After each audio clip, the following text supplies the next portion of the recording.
First வந்து ஜீவாவோட சித்தப்பாக்கும் சித்திக்கும் சண்டை நடக்குது. ஸோ அதில் வந்து ஜீவாவோட சித்தப்பா வந்து அவங்க சித்தியை நல்லா திட்டிடுறாரு. அதில் அவங்க என்ன சொல்கிறாங்க அப்படின்னு பார்த்தீங்கன்னா, அவங்க வந்து என்னை வந்து மீனா அவ்வளோ திட்டினா, நீ எதுவுமே கேட்டுக்கல, உனக்கு மீனாவுக்கு என்ன ரிலேஷன்ஷிப் இருக்குது, ஒரு மாதிரி தப்பாக பேசிட்டாங்க.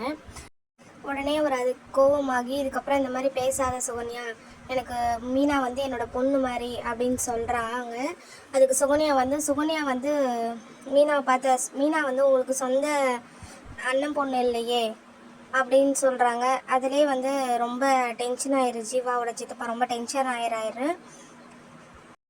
அடுத்தது பார்த்திங்கன்னா, பாண்டியன் வந்து கடைக்கு போகலான்னு கிளம்புறாரு. ஸோ கடைக்கு போகலான்னு கிளம்பும் போது பார்த்திங்கன்னா, முத்துவேலை வந்து பார்த்துடுறாரு ரோட்டில். ஸோ முத்துவேல்கிட்ட போய் இறங்கி பேசுகிறாரு. இது மாதிரி உங்கள் குமார் பண்ணுறது சரியில்லை, அரசியோட காலேஜுக்கு போயிட்டு எனக்கு பேசி தகராறு பண்ணியிருக்கான், ஒழுங்காக உங்கள் பொண்ணை பையனை அடக்கி வைங்க, நான் என் பொண்ணு அரசி நான் சொன்ன பேச்சை கேட்டு ஒழுங்காக போயிட்டு வரேன், அவங்ககிட்ட ஒரு வார்த்தை கூட பேசலை, என்னடா பையனை வளர்த்துருக்கீங்க அப்படின்ற மாதிரி பாண்டியன் வந்து முத்துவேலை பார்த்து கேட்குறாரு. முத்துவேல் வந்து எதுவுமே பேசவே முடியல அவரால். ஸோ கம்முன்னு வீட்டுக்கு வந்துடுறாரு. ஸோ அதுக்கப்புறம் பார்த்தீங்கன்னா, முத்துவேல் வந்து வீட்டில் எல்லாம் ஒன்றா உட்காந்து பேசிக்கிட்டு இருக்காங்க. குமரவேலும் சக்திவேலும் பேசிகிட்டு இருக்கும்போது முத்துவேல் வந்து, ஏன் இந்த மாதிரி சும்மா இருக்க மாட்டியா, உன்னால் எனக்கு எவ்வளோ அசைக்கு பார்த்தியா, பாண்டியை வந்து நான் ரோட்டில் நின்று என்னை அவ்வளோ கேள்வி கேட்குறேன், என்னால் பதிலே சொல்ல முடியல, நீ காலையில் எங்கடா போனா, மில்லுக்கு தானே போடான்னு சொன்ன உடனே காலைல மில்லுக்கு போகாமல் எங்கே போனேன் அப்படின்னு வந்து முத்துவேல் குமாரை பார்த்து கேட்குறாரு. அதுக்கு சக்திவேல், இல்லைனா என் பையன் அங்கே தான் போயிருப்பான், காலேஜுக்கெலாம் போயிருக்க மாட்டான் அப்படின்னு வந்து சக்திவேல் வந்து குமாரவேலுக்கு வந்து ரொம்ப சப்போர்ட் பண்ணுறாரு. குமார் நீ பண்ணுறதுலாம் ரொம்ப தப்புன்ட்டு அவங்க அம்மாவும் பெரியம்மாவும் குமார்கிட்ட சொல்கிறாங்க. நீ எதுக்காக பழகிட்டு இருக்குன்னு எனக்கு தெரியும், அவங்க அம்மா வந்து சொல்கிறாங்க. ஸோ அதுக்கப்புறம் வந்து முத்துவேல் பேசிகிட்டே இருக்கும் போது எதுவுமே சொல்லனால வந்து குமாரை வந்து பலார்னு வந்து அரைஞ்சிட்டாரு. அதுக்கு சக்திவேல், ஆனால் என் பையனை அடிக்காதீங்க, எனக்கு இருக்கிறது ஒரே பிள்ளை, அவனை அடிக்காதீங்கன்ட்டு சொல்கிறாரு, அவங்க அண்ணா கிட்டே சொல்கிறாரு. ஸோ அதுக்கப்புறம் வந்து குமாரை வந்து எல்லாரும் திட்டுறாங்க.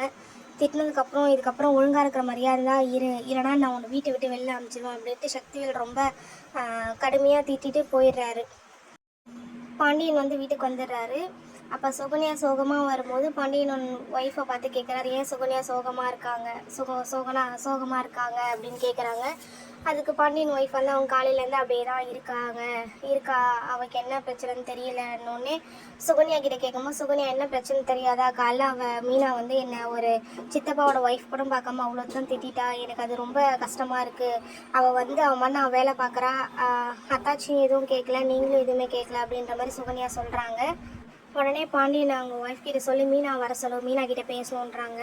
ஸோ மீனா வந்துட்டாங்க. மீனா வந்ததுக்கப்புறம் பாண்டியன் கேட்குறாங்க, நீங்கள் இது மாதிரி பேச மாட்டேப்பா, நீ எல்லாருக்கும் மரியாதை கொடுத்து தான் நடந்துப்ப, ஏன் இந்த மாதிரி சுகன்யா பார்த்து பேசுகிற, வயசில் உங்களோட பெரியவங்க தானே அப்படின்ட்டு பாண்டியன் மீனாவை பார்த்து கேட்குறாங்க. மீனா கொஞ்ச நேரம் சைலண்ட்டாக இருக்காங்க.